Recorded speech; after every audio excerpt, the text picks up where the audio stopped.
Assalamualaikum warahmatullahi wabarakatuh. Alhamdulillahirrabbilalamin. Anak-anakku serta teman-teman sekalian, semoga dalam keadaan salat walafiat dan dilancarkan, dimudahkan dalam proses belajarnya. Kembali lagi dalam pembelajaran daring atau online mata pelajaran fikih. Nah, pada kesempatan kali ini kita akan membahas tentang kurban. Namun sebelum pembelajaran ini kita mulai, mari kita buka dengan membaca basmalah. Bismillahirrahmanirrahim. Baik anak-anak, pada kesempatan pagi kali ini kita akan membahas tentang ibadah kurban. Bagi muslim, kurban adalah syariat yang ditetapkan Allah Subhanahu wa taala, bahkan sejak Nabi Adam alaihissalam sudah ada syariat kurban. Hal ini dapat dipahami dari kisah Qabil dan Habil, dua putra Nabi Adam alaihissalam yang bertengkar karena kurban salah satunya tidak terima. Demikian juga dengan peristiwa Nabi Ibrahim alaihissalam dan putranya Nabi Ismail alaihissalam. Keduanya merupakan hamba Allah yang taat dan sangat pantas untuk diteladani karena dengan keikhlasannya dalam mengabdikan diri kepada Allah Subhanahu wa taala. Pengertian kurban dan hukumnya. Yang pertama ada pengertian kurban. Kurban berarti pendekatan diri atau mendekatkan diri. Istilah lain yang biasa digunakan adalah nahar, sembelihan, dan udiyah, sembelihan atau hewan sembelihan. Sedangkan dalam pengertian syariat kurban ialah menyembelih binatang ternak yang memenuhi syariat tertentu yang dilakukan pada hari raya selepas sholat hari raya Idul Adha dan hari-hari tasyrik yaitu 11, 12, dan 13 Zulhijjah, semata-mata untuk beribadah untuk mendekatkan diri kepada Allah Subhanahu wa taala. Yang selanjutnya ada hukum kurban.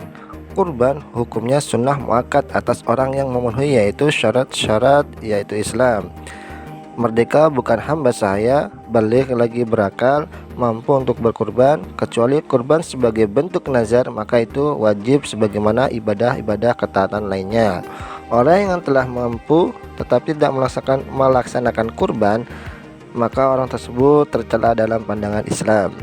Mereka beralasan dengan firman Allah Subhanahu wa taala yang berbunyi Bismillahirrahmanirrahim. Fasholli lirabbika wanhar, yang artinya maka laksanakanlah salat karena Tuhanmu dan berkurbanlah sebagaimana ibadah dan mendekatkan diri kepada Allah Subhanahu wa taala. Quran surat Al-Kautsar ayat 2. Seperti sabda Nabi Muhammad SAW yang artinya Rasulullah SAW bersabda, "Aku diperintahkan menyembelih kurban dan kurban itu sunnah bagiku." Hadis riwayat Ahmad. Latar belakang terjadinya ibadah kurban. Di dalam Al-Quran telah terdokumentasikan secara nyata ketika Nabi Ibrahim alaihissalam bermimpi menyembelih putranya bernama Ismail alaihissalam sebagai persembahan kepada Allah Subhanahu wa taala. Mimpi itu kemudian diceritakan kepada Ismail alaihissalam, dan setelah mendengar cerita itu langsung meminta agar sang ayah melaksanakan sesuai mimpi itu karena diyakini benar-benar datang dari Allah Subhanahu wa taala. Sebagaimana firman Allah Subhanahu wa taala dalam surat As-Saffat ayat 102.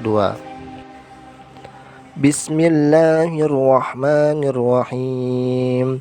Falamma balagha ma'ahu as-sa'ya qala ya bunayya inni ara fil manami anni adbahuka fanzur madza tara. Qala ya abati fa'al ma tu'mar satajiduni insyaallahu minas sabirin, yang artinya maka ketika anak itu sampai pada umur sanggup berusaha bersamanya, Ibrahim berkata, "Wahai anakku, sesungguhnya aku bermimpi bahwa aku menyembelihmu, maka pikirkanlah sebagaimana pendapatmu."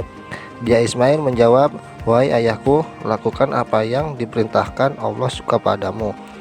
Insya Allah engkau akan mendapatiku termasuk orang yang sabar." Hari berikutnya Ismail alaihissalam dengan keikhlasan hati menyerahkan diri untuk disembelih oleh ayahnya sebagai persembahan kepada Allah Subhanahu wa taala dan sebagai bukti ketaatan Nabi Ibrahim alaihissalam kepada Allah Subhanahu wa taala. Mimpi itu dilaksanakan. Acara penyembelihan segera dilaksanakan ketika tanpa disadari yang di tangannya ada seekor domba. Firman Allah Subhanahu wa taala dalam surat As-Saffat ayat 106 sampai 107 yang berbunyi, Bismillahirrahmanirrahim. Inna hadza lahuwal bala'ul mubin wa fadainahu bidzibhin azim, yang artinya sesungguhnya ini benar-benar suatu ujian yang nyata dan kami tebus anak itu dengan seekor sembelihan yang besar. Quran surat Asy-Syaffat 106 sampai 107. Yang selanjutnya ada ketentuan hewan kurban. Jenis dan syarat hewan kurban. Hewan kurban hanya boleh dari kalangan bahimatul al-an'am, yaitu hewan yang diternakkan untuk diperah susunya dan dikonsumsi dagingnya, yaitu onta, sapi, kerbau, domba, atau kambing. Seekor kambing atau domba hanya untuk kurban satu orang, sedangkan seekor unta, sapi, atau kerbau masing-masing untuk 7 orang. Sabda Rasulullah SAW yang artinya kami telah menyembelih hewan kurban bersama-sama Rasulullah SAW pada tahun Hudaybiyah. Seekor unta untuk 7 orang dan seekor sapi untuk 7 orang. Hadis riwayat Muslim. Adapun syarat hewan kurban adalah sebagai berikut. Yang pertama, cukup umur, yaitu unta sekurang-kurangnya berumur 5 tahun, sapi dan kerbau sekurang-kurangnya umur 2 tahun, kambing sekurang-kurangnya umur 2 tahun, domba sekurang-kurangnya umur 1 tahun. Yang nomor 2, tidak dalam kondisi cacat, yaitu badannya tidak kurus kering, tidak sedang hamil atau sehabis melahirkan anak, kaki sehat tanpa pincang, mata sehat tidak buta atau cacat lainnya, berbadan sehat walafiat, kuping atau daun telinganya tidak terpotong. Jadi hewan kurban harus cukup umur dan kondisi hewan harus utuh tanpa kurang satupun. Baik anak-anak, yang selanjutnya ada waktu dan tempat penyembelihan hewan kurban. Waktu yang sah untuk menyembelih hewan kurban adalah pada hari raya Idul Adha, yaitu tanggal 10 Zulhijjah setelah sholat Idul Adha. Hal ini berdasarkan riwayat dari Al-Bara bin Asib radhiyallahu an. Ia berkata, Rasulullah Shallallahu alaihi wasallam berkhutbah kepada kami pada Yaumun Nahr, hari raya kurban. Setelah sholat beliau bersabda, barang siapa yang sholat seumpama kami sholat dan menyembelih seumpama kami menyembelih, yaitu setelah sholat, maka sungguh ia telah benar. Dan barang siapa yang menyembelih sebelum sholat, maka itu daging kambing biasa, bukan kurban. Hadis riwayat Al-Bukhari. Pada hari tasyrik, yaitu tanggal 11, 12, 13 bulan Zulhijjah, hal ini berdasarkan sabda Nabi Muhammad SAW pada firman Allah yang berbunyi, Bismillahirrahmanirrahim. Liyashhadu manafi'a lahum wa yadhkuru ismallahi fi ayyamin ma'lumatin 'ala ma razaqahum min bahimatil an'am. Fakulu minha wa at'imul ba'isal faqir. Yang artinya agar mereka menyaksikan berbagai manfaat untuk mereka dan agar mereka menyebut nama Allah pada beberapa hari yang telah ditentukan atas rezeki yang diberikan Dia kepada mereka berupa hewan ternak. Maka makanlah sebagian darinya dan sebagian lagi diberikan untuk dimakan orang-orang yang sengsara dan fakir. Quran surat Al-Hajj ayat 28. Dilanjutkan nomor 4, ada sunnah dalam menyembelih hewan kurban. Yang pertama, disunahkan hewan kurban disembelih sendiri jika mudholi orang yang berkurban itu laki-laki dan mampu menyembelihnya. Yang kedua, disyariatkan bagi orang yang berkurban bila telah masuk bulan Zulhijjah untuk tidak mengambil rambut dan kukunya hingga hewan kurbannya disembelih. Yang selanjutnya, daging kurban sebaiknya dibagikan kepada fakir miskin masih mentah dengan ketentuan sebagai berikut: sepertiga untuk yang berkurban dan keluarganya, sepertiga untuk fakir miskin, sepertiga untuk hadiah kepada masyarakat sekitar atau disimpan agar sewaktu-waktu bisa dimanfaatkan. Tujuan pembagian ini untuk mengikat tali silaturahmi dan sebagian untuk dirinya sendiri yang berkurban. Yang selanjutnya, penyembelihan hewan kurban atau pengurus kurban boleh saja menerima daging kurban, tetapi bukan upah menyembelih atau mengurus. Yang terakhir, demikian pula dilarang menjual daging kurban, sebagaimana dalam sabda Nabi SAW yang artinya, janganlah engkau jual daging denda haji dan kurban. Makanlah dan sedekahlah serta ambil manfaat dari kulitnya. Jangan engkau jual kulit itu. Hadis riwayat Ahmad.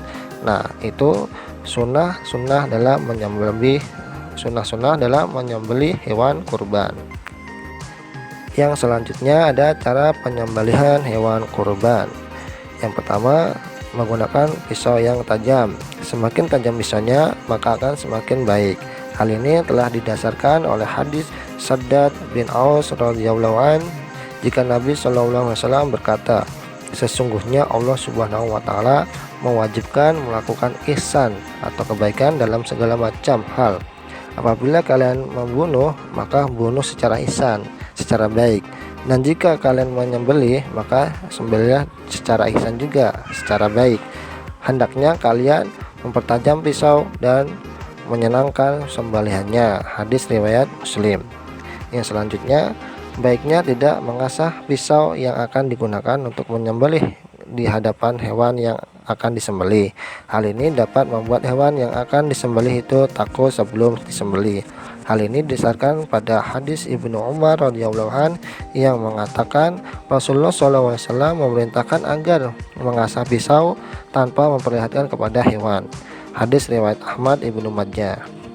Yang selanjutnya, menghadapkan hewan ke kiblat. Membaringkan hewan kurban di atas lambung yang kiri. Membaca basmalah hendak akan menyembelih. Membaca takbir. Menyebutkan nama orang yang akan menjadi tujuan hewan kurban tersebut. Menyembelih dengan cepat supaya meringankan apa yang sedang dialami hewan. Memastikan pada bagian kerongkongan, tenggorokan, atau dua urat leher itu telah terpotong dengan pasti. Dilarang mematahkan leher sebelum hewan tersebut benar-benar mati. Baik anak-anak, yang terakhir ada fungsi dari kurban tersebut. Ibadah kurban selain bertujuan mendekatkan diri kepada Allah Subhanahu wa taala dan memperoleh keridhoannya, juga sebagai ibadah sosial dengan menyantuni kaum lemah. Daging kurban sebaiknya dibagikan kepada fakir miskin. Fungsi kurban antara lain, yang pertama, pengamalan dan pelaksanaan perintah Allah Subhanahu wa taala, mendidik jiwa ke arah takwa dan mendekatkan diri kepada Allah Subhanahu wa taala, mengikis sifat tamak dan mewujudkan sifat murah hati, mau membelanjakan hartanya di jalan Allah Subhanahu wa taala, menjalinkan hubungan kasih sayang sesama manusia, terutama antara golongan berada dan golongan yang kurang bernasib baik, sebagai mediator untuk persahabatan dan wujud kesetiakawanan sosial. Yang terakhir ada ikut meningkatkan gizi masyarakat yang kurang mampu. Baik anak-anak, demikianlah itu beberapa pembahasan tentang hewan kurban. Ada penyembelihan, syarat, hukum, dan sebagainya. Nah, demikianlah materi fikih kali ini tentang hewan kurban. Semoga materi yang Bapak sampaikan mudah dipahami dan bermanfaat bagi kita semua. Tetap semangat, jaga kesehatan, dan jangan lupa untuk belajar. Sampai bertemu di pertemuan selanjutnya. Assalamualaikum warahmatullahi wabarakatuh.